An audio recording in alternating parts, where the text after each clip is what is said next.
What happens when a flight attendant, drunk on her own tiny speck of power, decides to humiliate a passenger? She picks the wrong one. She targets a quiet black woman in business class, splattering scalding hot tea on her face, thinking it's just another complaint she can ignore. What she doesn't know is that the woman she just assaulted isn't just a passenger. She's a senior attorney for the FAA, the one person who can dismantle her entire career and bring a multi-billion-dollar airline to its knees. This isn't just a story of bad service, it's a story of catastrophic karma. Before we begin, comment where you are watching from today, and make sure to subscribe because tomorrow's story is one you don't want to miss. Now, let's get into it. The hum of the engines inside the Apex Air 787 Dreamliner was a comforting, familiar sound to Imani Hayes. As a senior enforcement attorney for the Federal Aviation Administration, the cabin of an airplane was almost a second office to her. This flight, APX 102 from New York's JFK to London Heathrow, was a routine transatlantic hop. She was scheduled to deliver the keynote address at the European Aviation Safety Symposium. She was prepared, she was focused, and she was unfortunately used to the kind of service she was already receiving. Imani had settled into her seat, 4A, a window pod in the flagship business class cabin. She had specifically chosen Apex Air for its reputation, a reputation that, in her professional experience, was often more marketing than reality. The lead flight attendant, a woman with blonde hair pulled into a severe bun and a name tag that read Scarlett, had already made her presence known. Scarlett Jensen moved through the cabin with an air of strained importance, as if the passengers were a minor inconvenience to her command. Imani had watched her. Scarlett had offered pre-departure champagne to the man in 4B, Mr. Thompson, with a wide, dazzling smile. "Mr. Thompson, so wonderful to have you back with us. Another glass?" When she had reached Imani, the smile vanished, replaced by a clipped, impatient tolerance. "Drink." "Just some sparkling water with lime, please," Imani had requested, not looking up from her briefing documents. Scarlett had returned several minutes later, placing the glass on the console with a quiet thud that was just a little too hard. There was no lime. Imani hadn't said a word. She noted it, filed it away, and continued reading. This was a pattern she knew well. It was the calculated, deniable discourtesy. It was the microaggression designed to make you feel unwelcome, but subtly enough that to complain would make you seem the aggressor.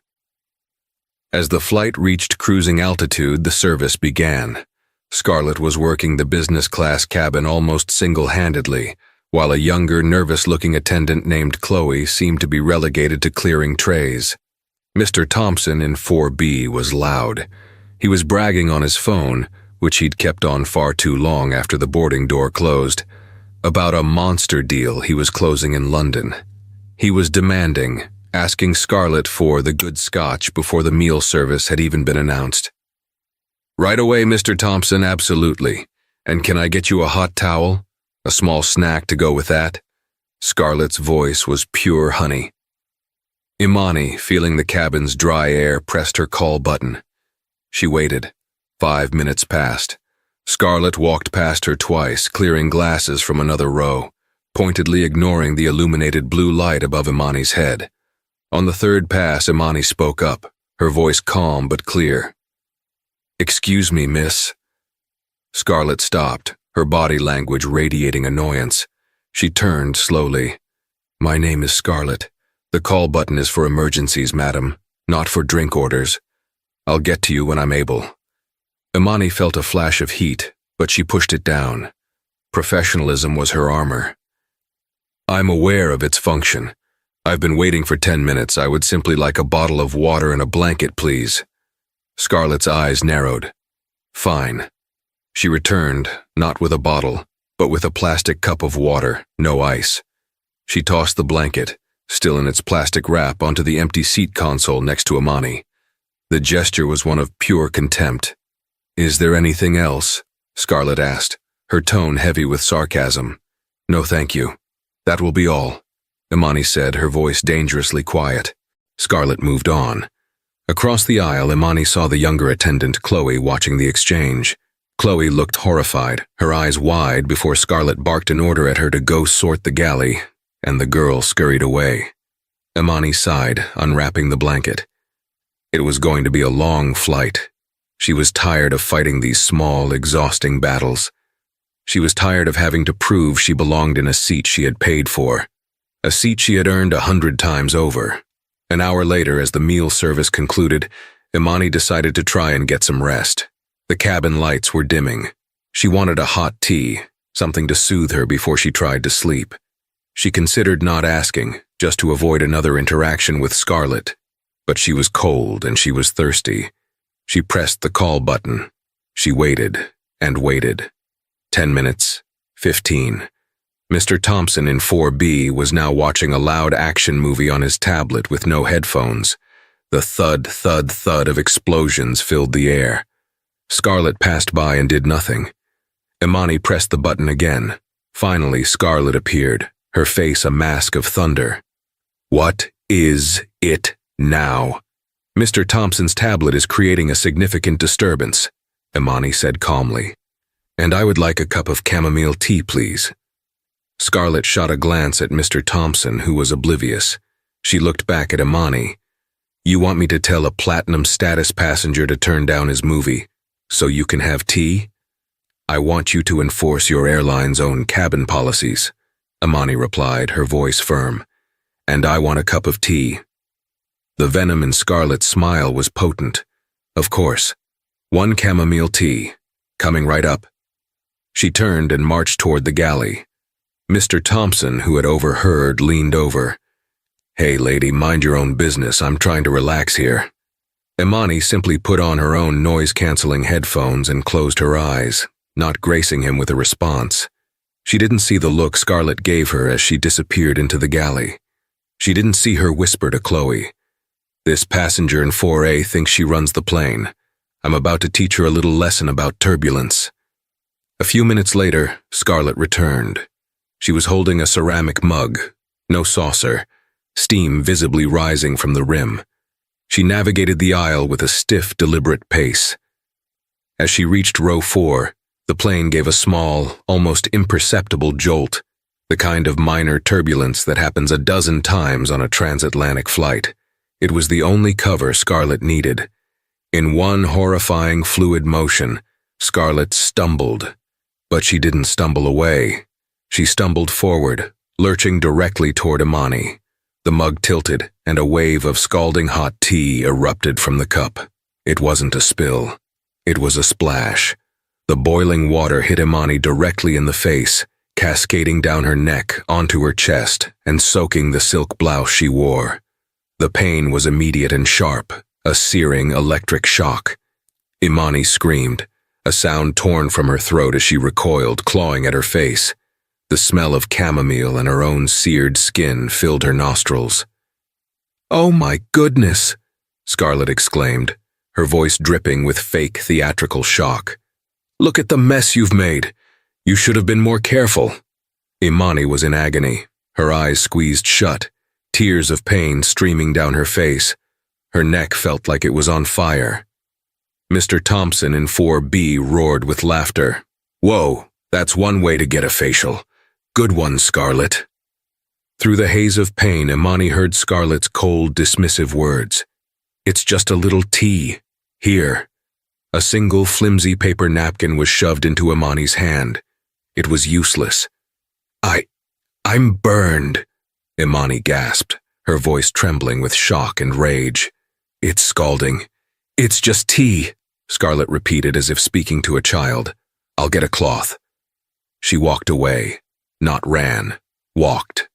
A second later, the junior attendant, Chloe, rushed over, her face pale with terror. She was holding a stack of damp, cold towels and a small first aid kit. "Ma'am, oh my God, let me help you. Are you okay?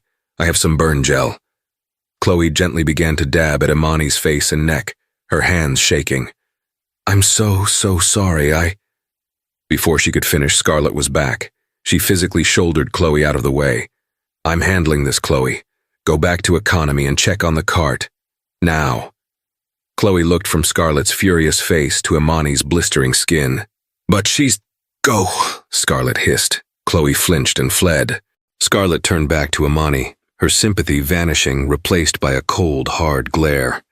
"Now I've got to file a report on this. You really should be more aware of your surroundings when we're in service."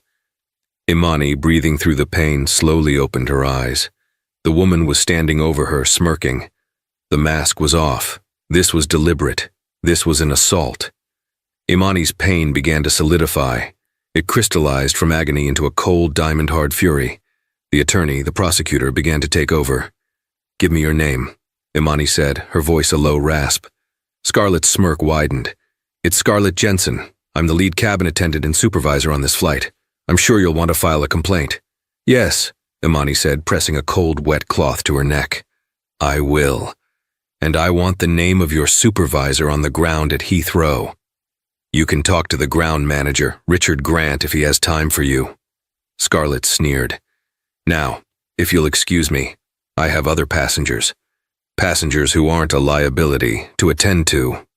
She turned and walked away, leaving Imani sitting in a puddle of tea, her skin blistering, her blouse ruined, and a fire in her eyes that had nothing to do with the burn.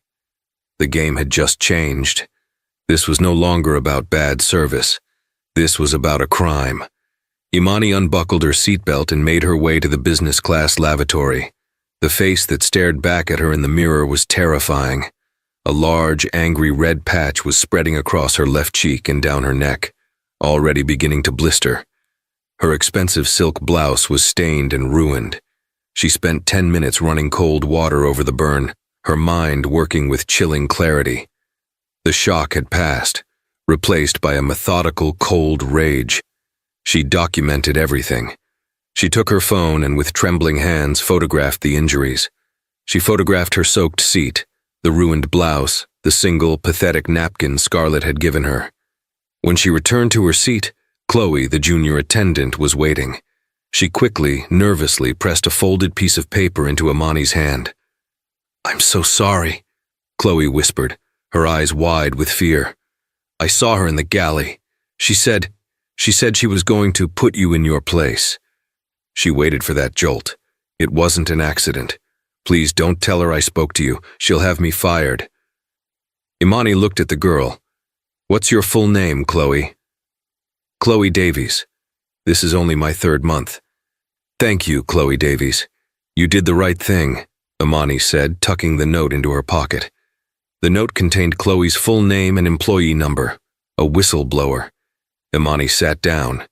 She now had a witness, but she needed more. She needed Scarlett herself. She took a deep breath, wincing as the air hit her burned skin. She pulled out her phone, navigated to the voice memo app, and discreetly placed it on her console, partially hidden by the discarded blanket. She pressed record. Then, she pressed the call button.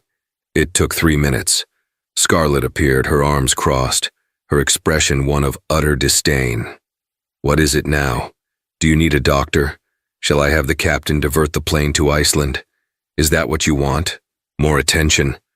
"I need to file an official incident report," Imani said, her voice loud enough for the phone to pick up clearly. "You intentionally threw scalding tea on me. That is an assault." Scarlett's face darkened. She leaned in close, her voice dropping to a venomous hiss, unaware she was being recorded. "Listen to me and listen closely," Scarlett whispered. "I tripped. That's what the report will say. That's what your loud-mouthed friend in 4B will say. And that's what Chloe will say if she knows what's good for her.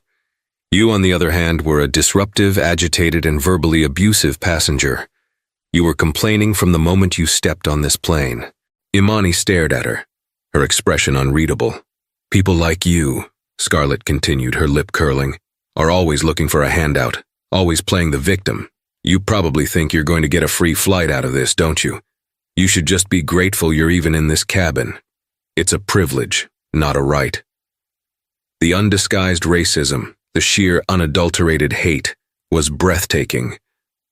"Now," Scarlett concluded, standing up straight, "if you press that call button one more time, if you say one more word to me or any of my crew, I will inform the captain that you are actively interfering with the flight crew, and we will have you detained by police upon landing in London. Do you understand me?" Imani held her gaze for a long, silent moment. She didn't say a word.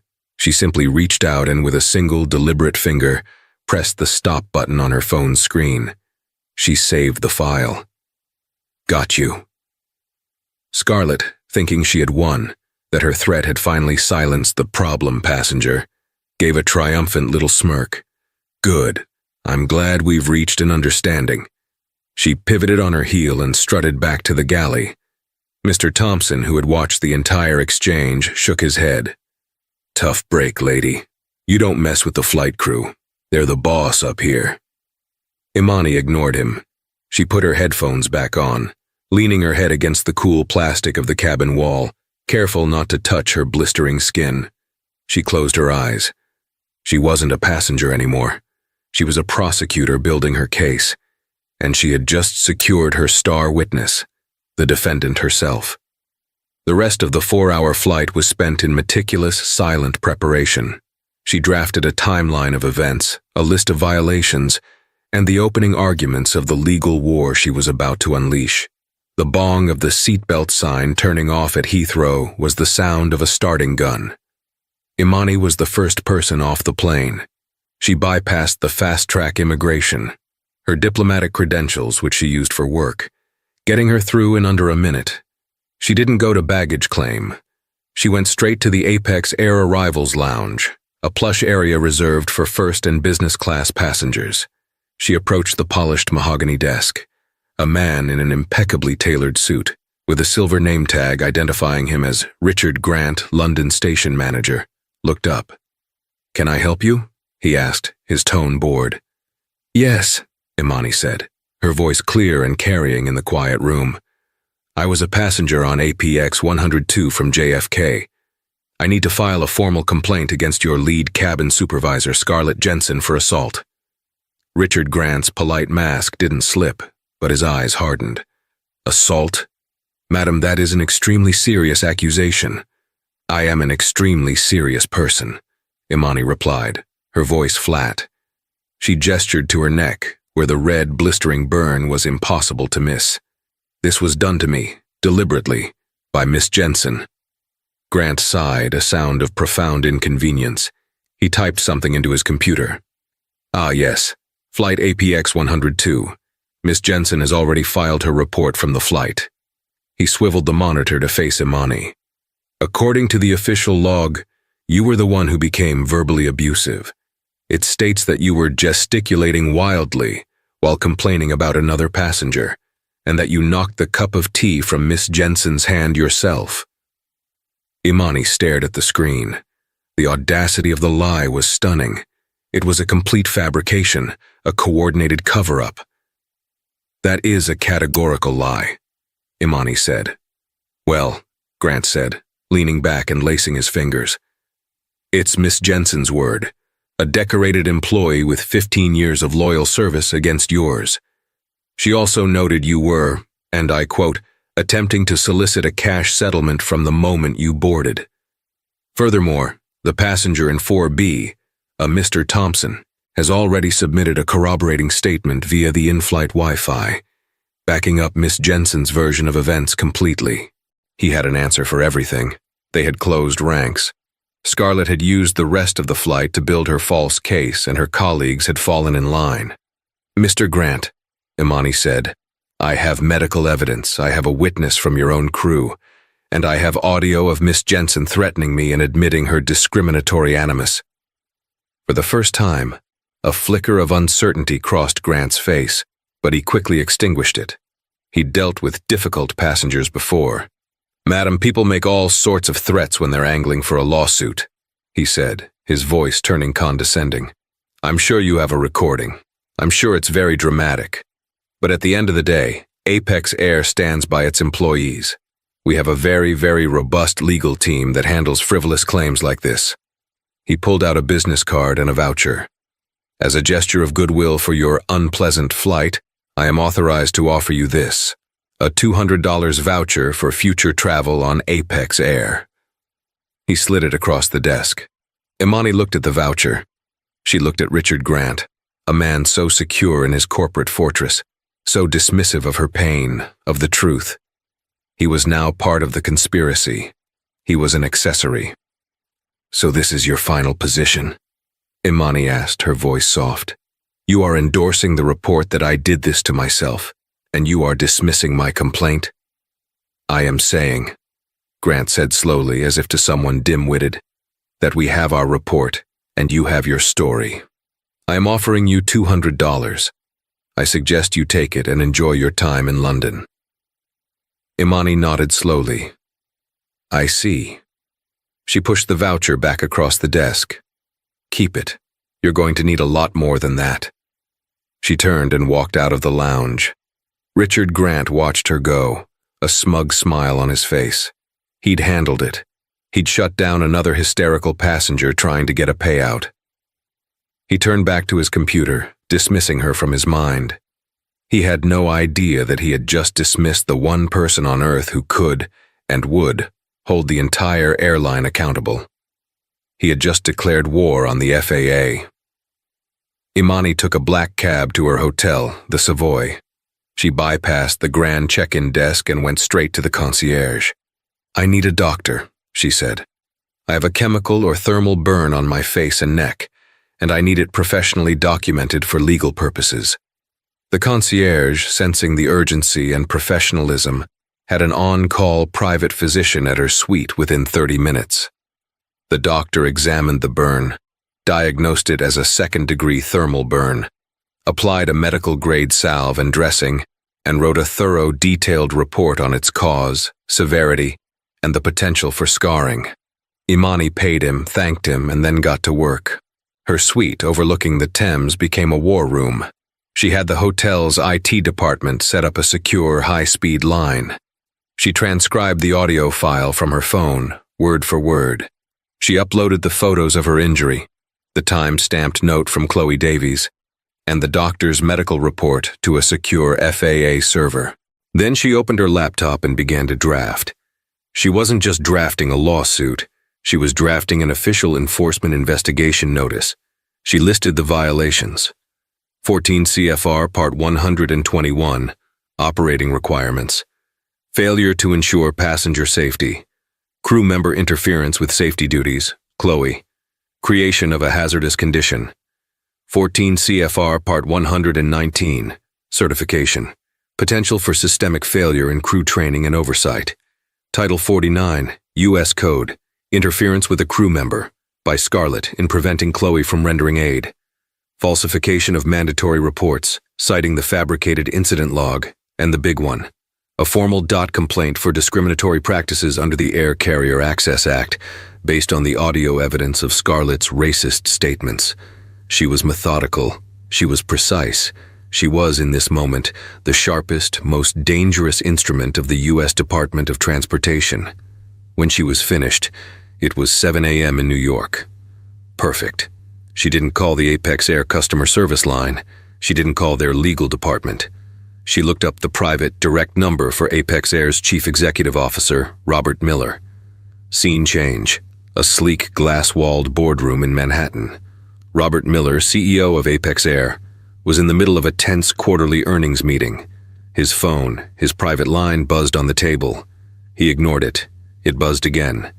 His executive assistant peeked into the room, her face sheet white. "Mr. Miller, you must take this call. Now." Miller, annoyed, motioned for a pause. "This had better be good, Sarah." "It's Imani Hayes, sir," the assistant whispered. "Who in God's name is Imani Hayes?" Miller snapped. "She's the senior enforcement attorney for the FAA." The color drained from Robert Miller's face. The entire boardroom went silent. He snatched up the phone. "This is Robert Miller." Imani's voice came through the speaker, not loud, but with the flat, cold authority of a federal judge. "Mr. Miller, this is attorney Imani Hayes. I'm not calling to discuss your airline's quarterly performance. I am calling to inform you that as of 7:01 a.m. Eastern Standard Time, the Federal Aviation Administration is opening a formal multi-agency investigation into Apex Air." Miller, into the phone, trying to sound calm. "An investigation? About what?" We have a pristine safety record. This isn't about your engines, Mr. Miller. It's about your crew. I'm calling about Flight APX 102, on which I was a passenger yesterday. I am officially notifying you of an investigation on the grounds of 1. Deliberate endangerment of a passenger by a crew member, resulting in a second-degree burn. 2. Systematic falsification of official incident reports, implicating at least one ground manager. And 3. Gross violations of DOT anti-discrimination statutes. Imani paused, letting the words land. Miller was already scribbling frantically on a legal pad. JFK LHR, APX 102, burn.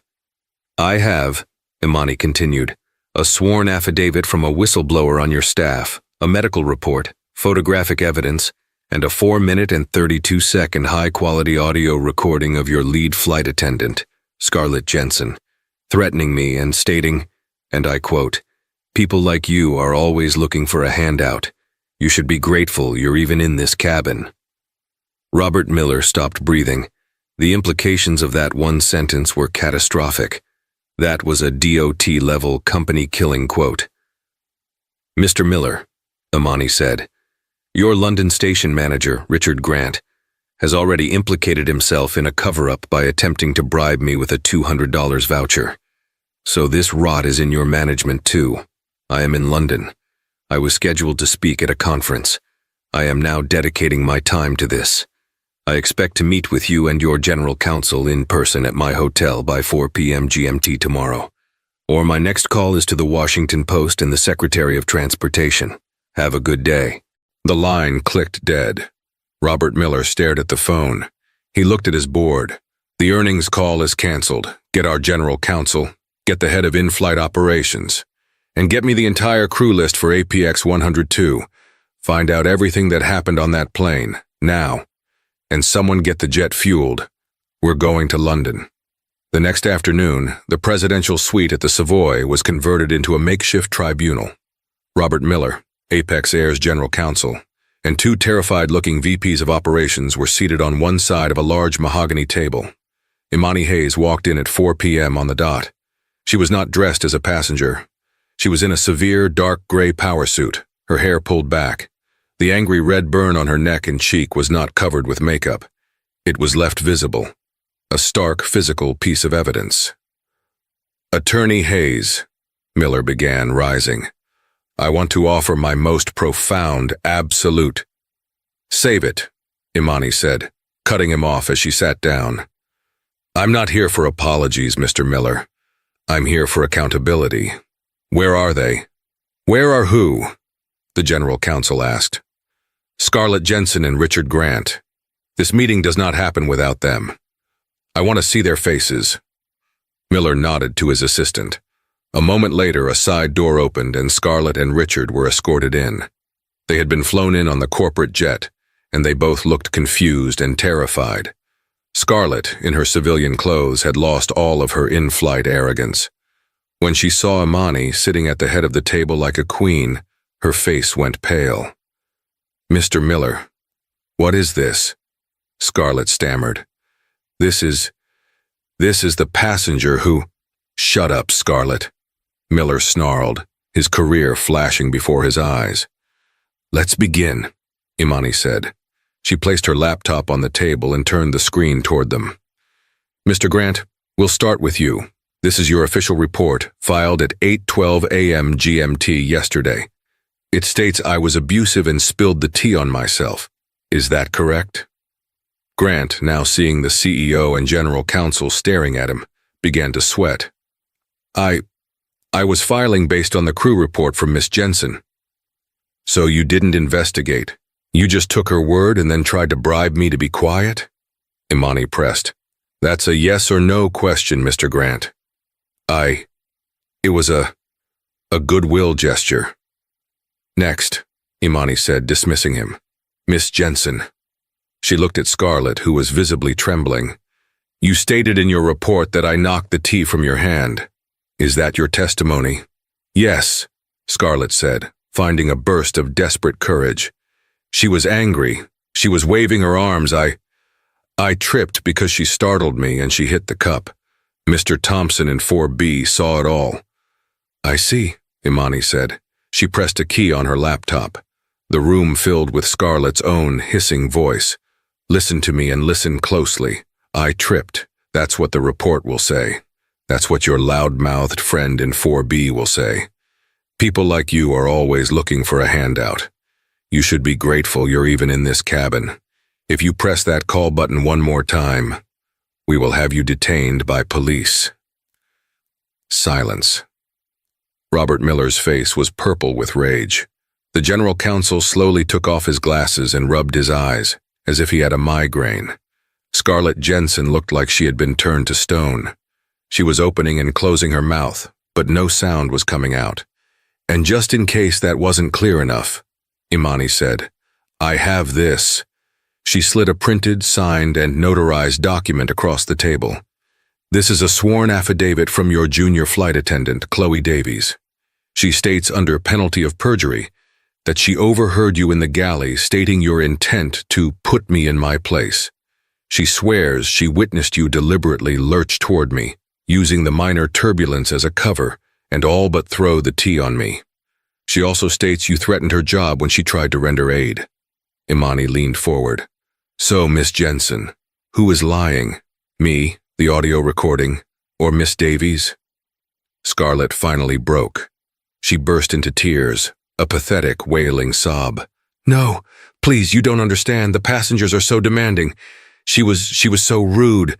I just wanted to scare her. I didn't mean to burn her, I swear. You're fired, Robert Miller whispered, his voice shaking with fury. What? Scarlett snapped her head up. You're fired, he roared, slamming his fist on the table. Assaulting a passenger, the racism, the lies. You've put this entire $10 billion company at risk. You. He pointed at Grant.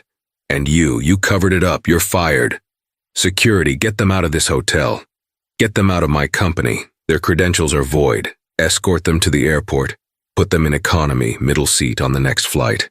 And have security meet them in New York. I want them prosecuted. As Scarlett and Richard were being physically pulled from the room, Scarlett had one last, desperate shriek. You can't do this.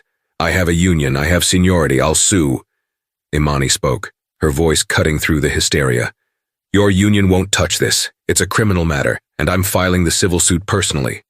The door slammed shut, leaving Miller, his legal team, and Imani in the silent, heavy room. Robert Miller was sweating. He wiped his face with a handkerchief and turned to Imani. The anger was gone, replaced by the desperate, fawning panic of a man on a cliff's edge. Attorney Hayes. Imani. My God. I am speechless. This is not who we are. This is not the company I run. Those cancers have been excised. Now please, what can we do? A settlement? Name your price. I'll write the check myself. $1 million? $2 million? Whatever you want. Just tell me what it takes to make this go away. Imani stared at him. For the first time, she allowed a small, cold smile to touch her lips.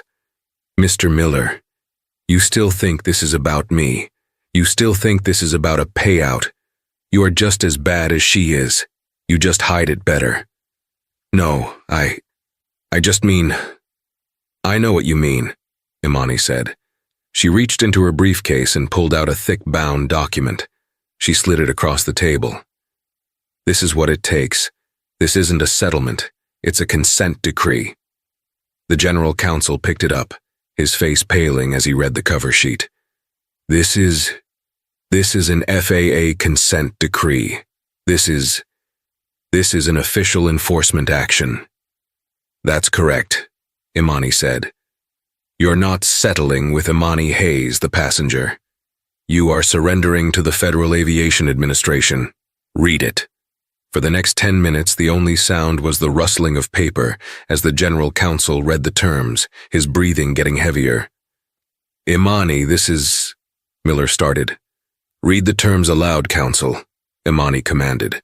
The lawyer, his voice trembling, read. 1. Apex Air will pay an immediate civil penalty of $10 million to the U.S. Treasury for safety violations, crew misconduct, and the deliberate falsification of federal reports. Miller winced. 10 million. 2. Apex Air will immediately terminate its corporate travel account with the company of passenger Mr. Thompson of Seat 4B for his role in the harassment and his complicity in filing a false witness report. You will inform his CEO personally why.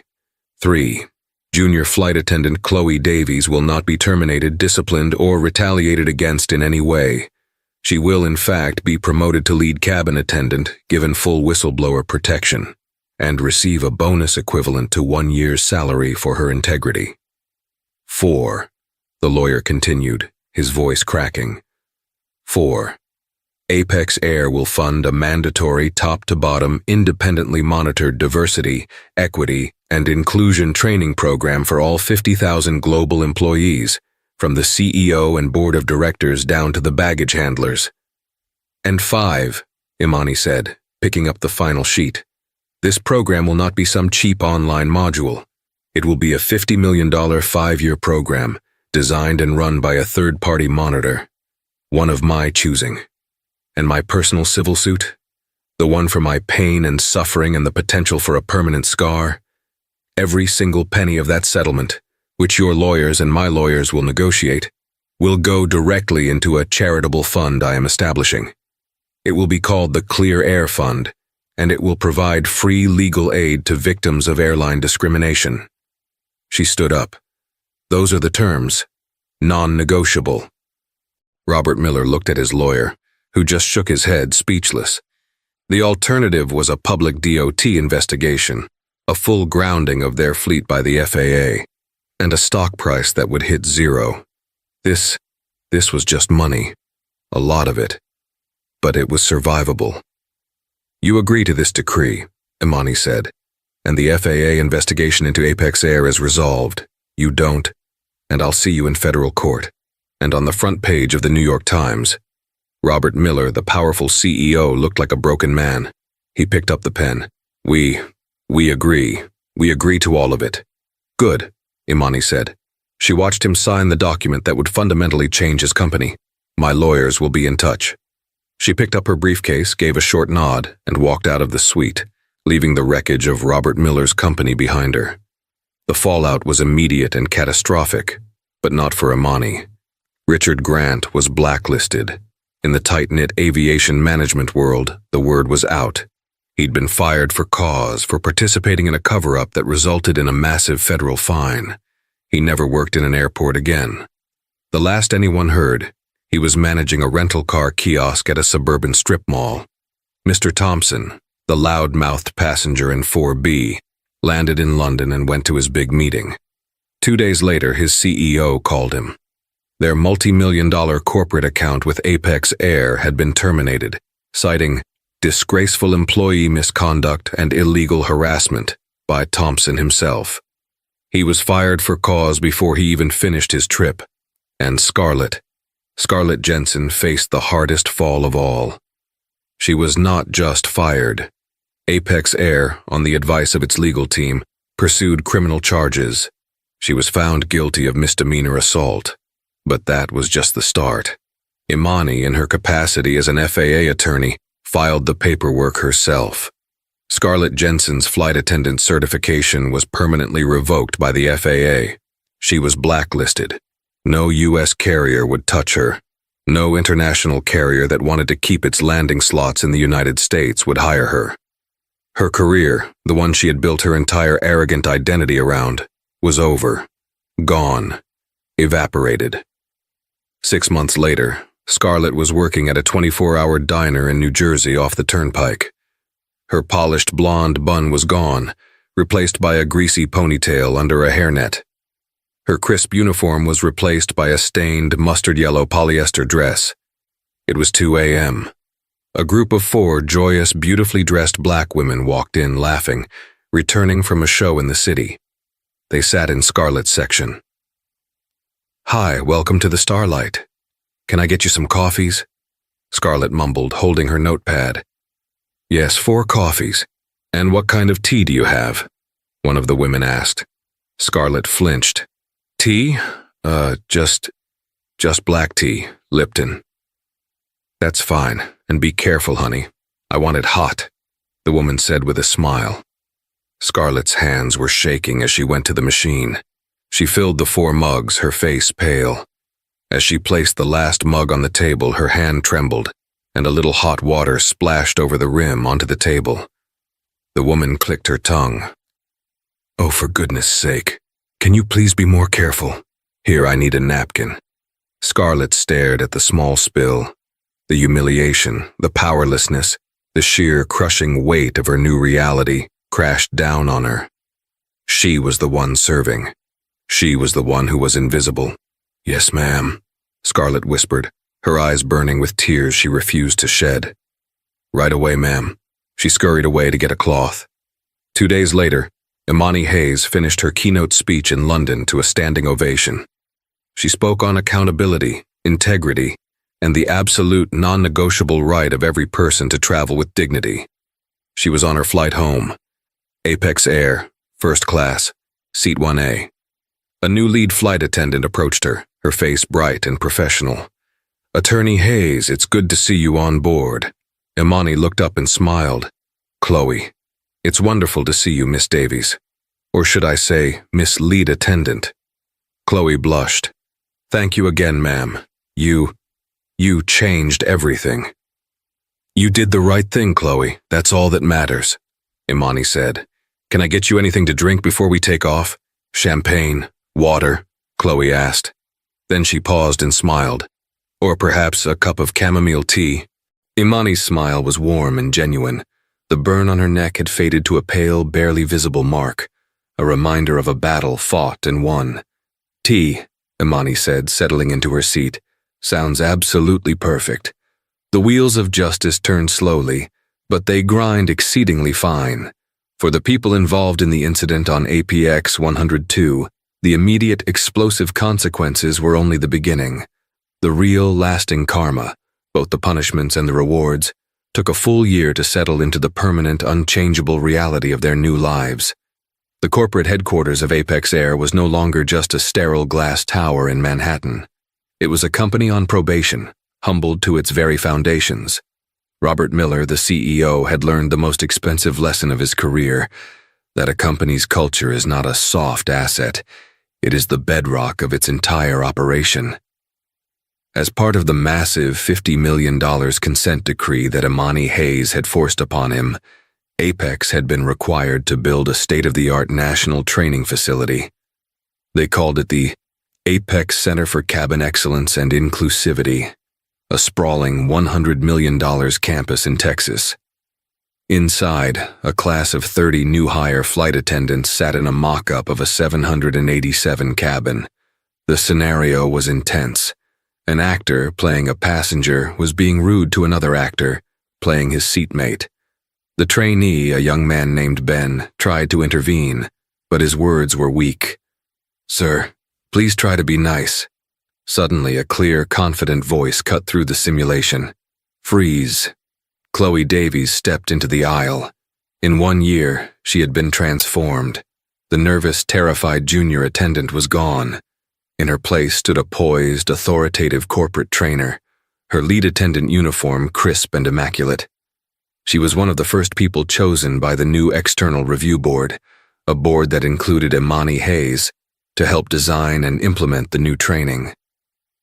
Ben, what did you see? Chloe asked. Well, he was being a jerk to the other passenger. No, Chloe said, shaking her head. Don't diagnose his character. Tell me what you observed. His voice was raised. He used a derogatory term. Your job isn't to judge him. Your job is to de-escalate the behavior and enforce the cabin rules. You have the authority. Let's try it again. This time use the ACT-T model. Acknowledge the frustration, state the clear rule, and present the 2 choices. Go. In the back of the room behind a one-way mirror, Robert Miller watched. He was not in his corner office. He was here as he was required to be for 1 full week every quarter, observing and participating in the training alongside his newest employees. She's remarkable, he said to the VP of operations next to him.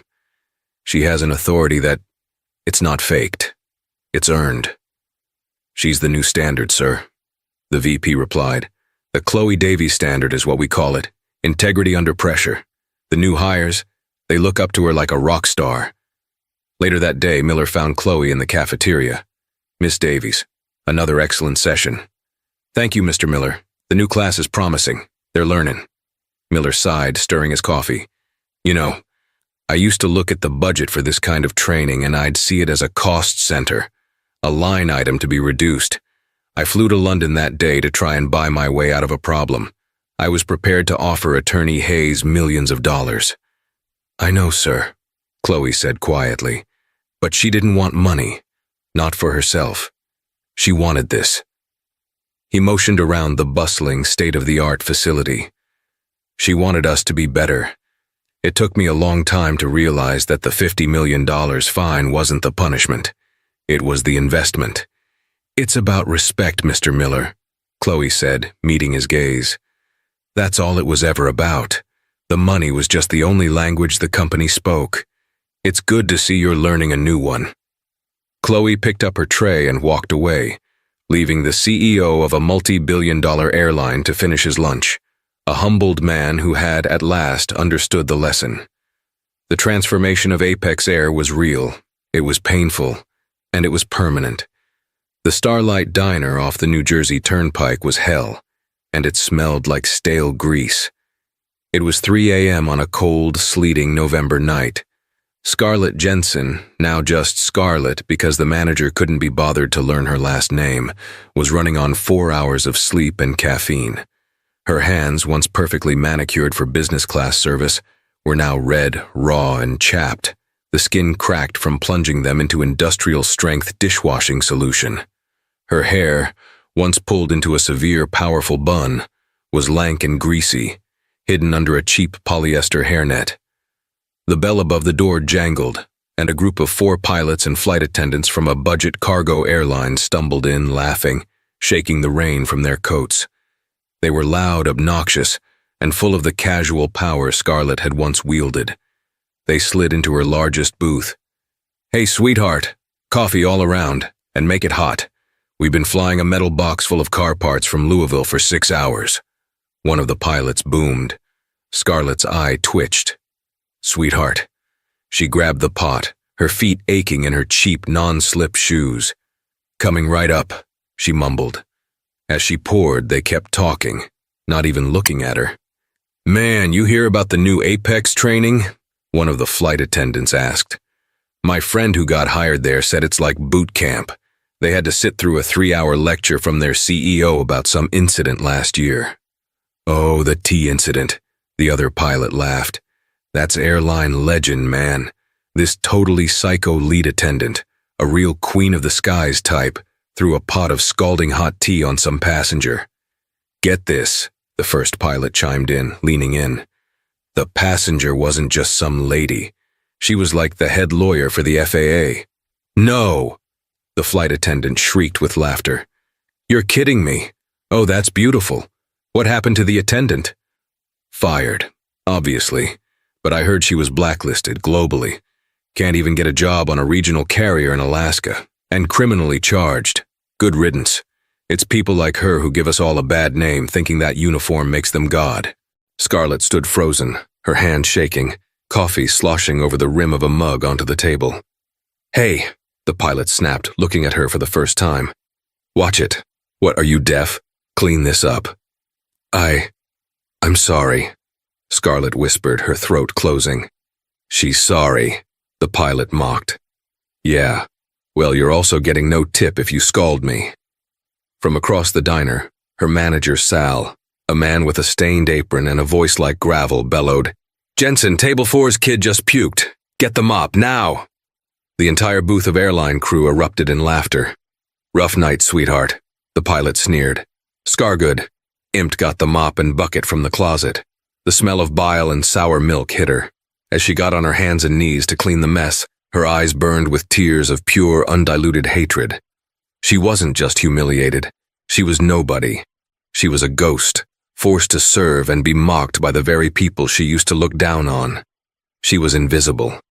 She heard one of the flight attendants say, "God, can you imagine being that stupid? Throwing your whole life away just to be a bully for 5 minutes? What a loser. Scarlett closed her eyes, the sobs choking in her chest. This was her karma. It wasn't a single dramatic lightning strike. It was a grinding, daily, endless purgatory of her own making. She looked at her reflection in the puddle of dirty mop water, the hairnet, the dead eyes, the pathetic uniform. There was no appeal. There was no escape. This was the rest of her life. The grand ballroom of the Mayflower Hotel in Washington, D.C. was glittering.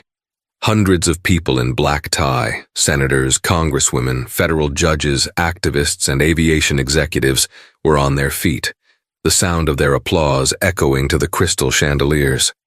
On the stage, bathed in a warm spotlight, stood Imani Hayes. The scar on her neck had faded to a thin silver line, barely visible, but she never covered it. It was a reminder. This was the first annual Clear Air Fund Gala, a foundation she had established with the entirety of her massive, 8-figure civil settlement from Apex Air. "Thank you," she said, her voice rich and full, holding the room in silence. "1 year ago, I was on a flight, and on that flight, a simple request for dignity. The same dignity everyone in this room expects, the same dignity every person deserves, was met with violence. It was an act of hate, born from a sense of power that was unearned, and a prejudice that was deeply, systemically ingrained. In the back of the room, at a table he had paid $100,000 to sponsor, Robert Miller watched, his expression somber. He was not here as a VIP. He was here as an act of penance and as a partner. The person who committed that act, Imani continued, believed she was untouchable. She believed she was protected by a uniform, by a title, by a multi-billion-dollar corporation, and by the silence of her colleagues. She was wrong. The room was electric. She learned, Imani's voice grew stronger, that a uniform is not a shield from accountability. A corporation is not a fortress against justice. And she learned, as did the world, that a passenger, any passenger, regardless of their race, their religion, their ability, or what seat they are sitting in, is not powerless. The applause was thunderous. "This fund," she said, gesturing to the gala, "is not my legacy. It is the legacy of everyone who has ever been made to feel small, who has been harassed or dismissed or ignored.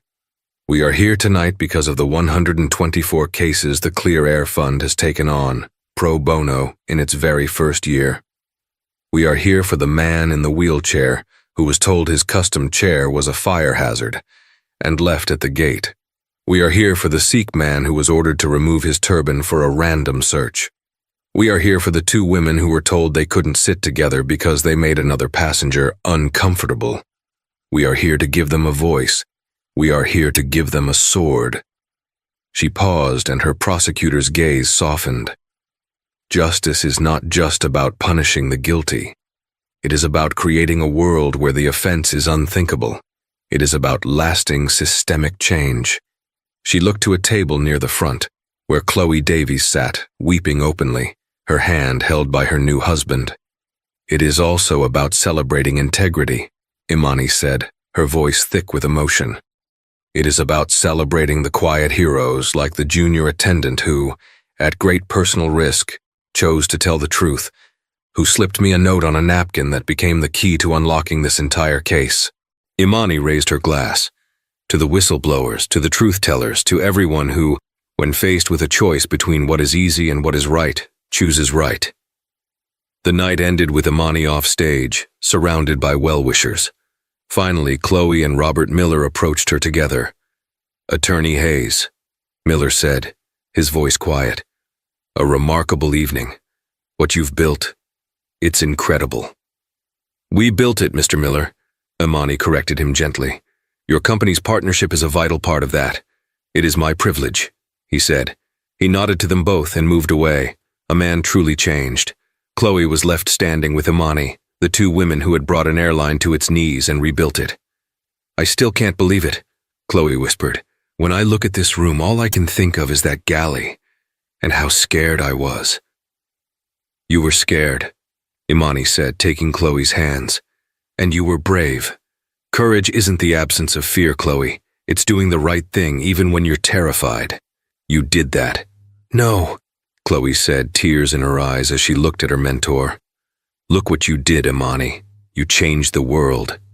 Imani smiled, a warm, genuine smile of pure, hard-won victory. She looked out over the ballroom, a room full of people dedicated to justice, a room funded by the consequences of one woman's hate. No, Chloe, Imani said, her voice full of peace.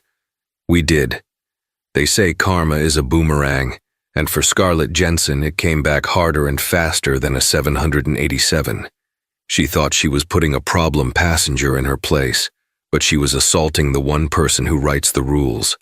She lost her job, her career, and her power, all because she couldn't see past the color of someone's skin. Imani Hayes didn't just get an apology. She forced a multi-billion-dollar corporation to change, protecting every single passenger who comes after her.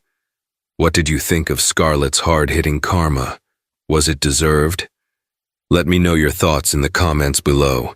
If you love stories where arrogance is met with justice, make sure to like this video, share it with someone who needs to see it, and subscribe to the channel for more real-life drama and hard karma stories every week. Don't miss what's coming next.